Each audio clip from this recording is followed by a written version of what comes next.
افلا يتدبرون القرآن ام على قلوب اقفالها، تو کیا یہ لوگ قرآن میں غور نہیں کرتے یا دلوں پر قفل لگ رہے ہیں؟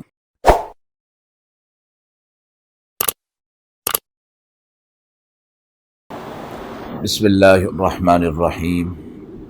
السلام علیکم ورحمۃ اللہ وبرکاتہ۔ ناظرین کرام، درس قرآن مجید کے اس پروگرام میں آج ہم سورۃ النساء کی آیت نمبر 86 اور 87 کا ترجمہ اور تفسیر آپ حضرات کی خدمت میں پیش کر رہے ہیں۔ اعوذ باللہ من الشیطان الرجیم، بسم اللہ الرحمن الرحیم۔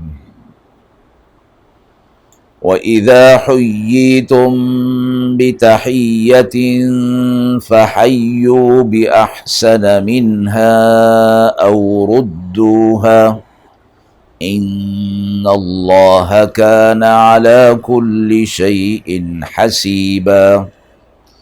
اللہ لا الہ الا هو لیجمعنکم الی یوم القیامۃ لا ریب فیہ ومن اصدق من اللہ حدیثا۔ آیت مبارکہ کا ترجمہ ملاحظہ فرمائیں۔ اور جب تم کو کوئی دعا دے تو تم بھی دعا دو اسے، بہتر یا وہی لوٹا دو، بے شک اللہ ہر چیز کا حساب کرنے والا ہے۔ اللہ کے سوا کوئی معبود نہیں، بے شک وہ تمہیں قیامت کے دن جمع کرے گا جس کے واقع ہونے میں کوئی شبہ نہیں، اور اللہ سے بڑھ کر سچی بات کس کی ہے۔ آیت نمبر 86 میں سلام کرنے کی تاکید اور اس کے جواب کے بارے میں ارشاد فرمایا گیا ہے۔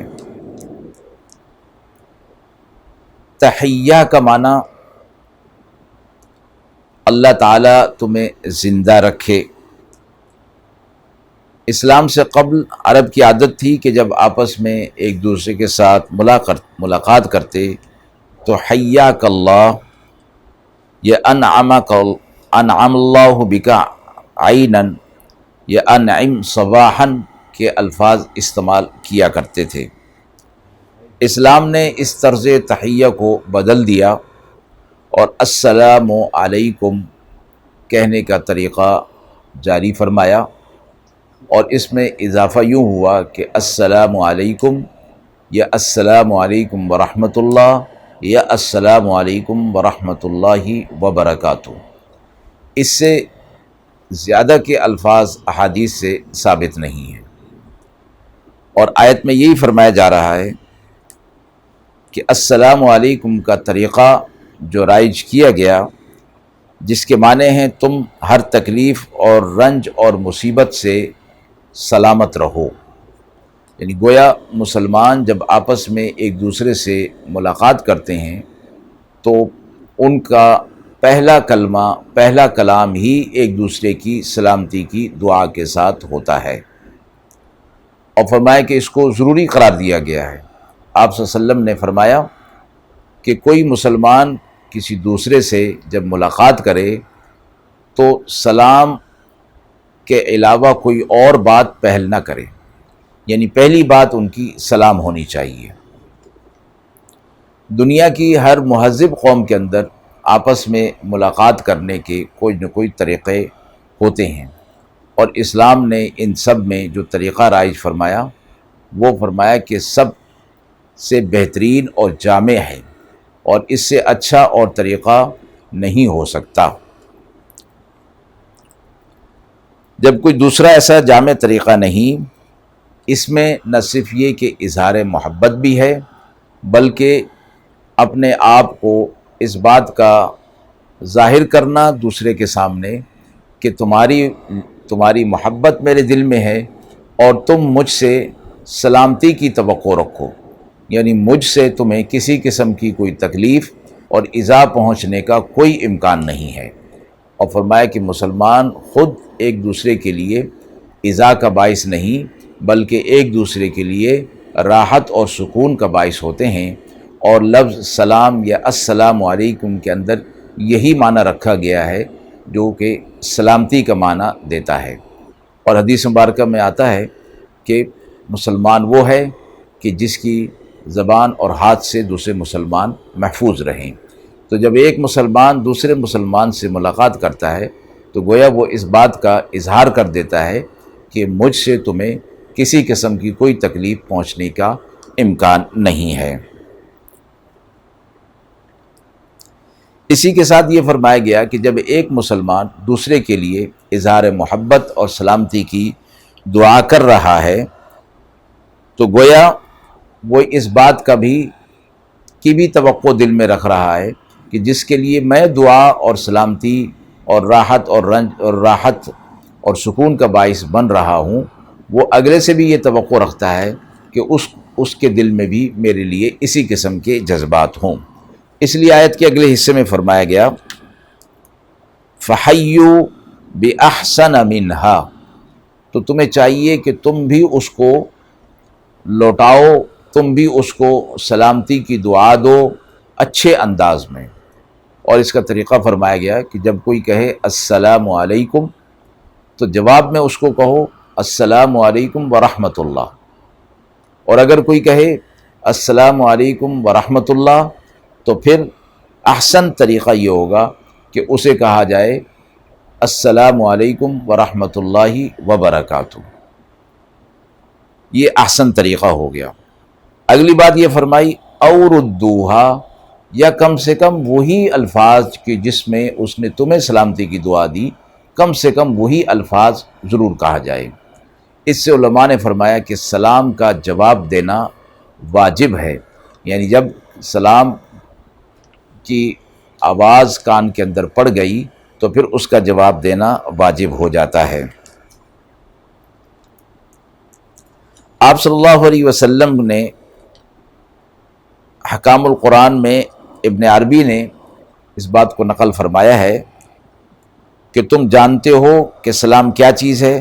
سلام کرنے والا یہ کہتا ہے کہ تم مجھ سے سلامتی میں رہو گے۔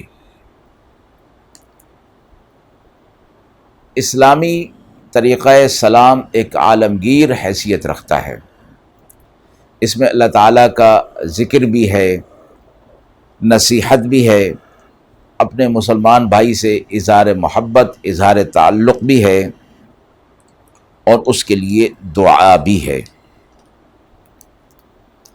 حضرت عبداللہ بن عمر رضی اللہ تعالی عنہ فرماتے ہیں کہ ایک شخص نے رسول اللہ صلی اللہ علیہ وسلم سے دریافت فرمایا کہ اسلام کے اعمال میں سب سے افضل کیا ہے؟ آپ صلی اللہ علیہ وسلم نے فرمایا تم لوگوں کو کھانا کھلاؤ اور سلام کرو، خواہ تم اس کو پہچانتے ہو یا نہیں پہچانتے۔ ایک دوسری حدیث بھی اسی قسم کے مضمون میں بیان کرتی ہے، آپ صلی اللہ علیہ وسلم نے فرمایا کہ تم لوگوں کو کھانا کھلاؤ اور سلام کو عام کرو، تم سلامتی کے ساتھ جنت میں داخل ہو جاؤ گے۔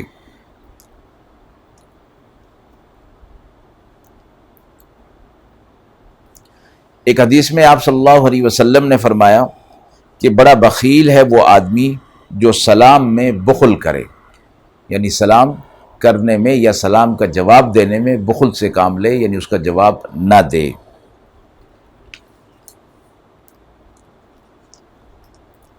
ترمذی شریف کی ایک حدیث میں آپ صلی اللہ علیہ وسلم نے فرمایا جب آدمی اپنے گھر میں جائے تو اپنے گھر والوں کو سلام کرنا چاہیے، اس سے اس کے گھر میں برکت ہوگی اور گھر والوں کے لیے بھی برکات ہوں گی۔ آیت کے اگلے حصے میں فرمایا اللہ تعالیٰ ہر چیز کا حساب لینے والا ہے، یعنی اس پر جو اجر مرتب ہونا ہے اللہ اسے ضرور عطا فرمائے گا۔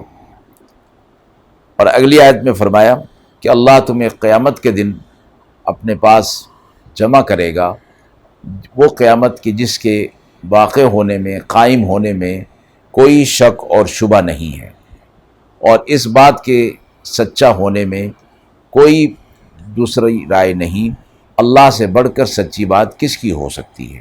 یعنی پچھلی آیت کے اندر جو بات فرمائی گئی کہ شفاعت حسنہ اور شفاعت سیئہ، اور پھر سلام اور احسن طریقے سے اس کا جواب یا وہی اس کا لوٹا دینا، فرمایا کہ اس پر اللہ کی طرف سے اجر مرتب ہونے والا ہے، اور اللہ کی بات سچی ہے، اللہ سے بڑھ کر سچی بات کسی اور کی نہیں ہو سکتی۔ وآخر دعوانا ان الحمد للہ رب العالمین۔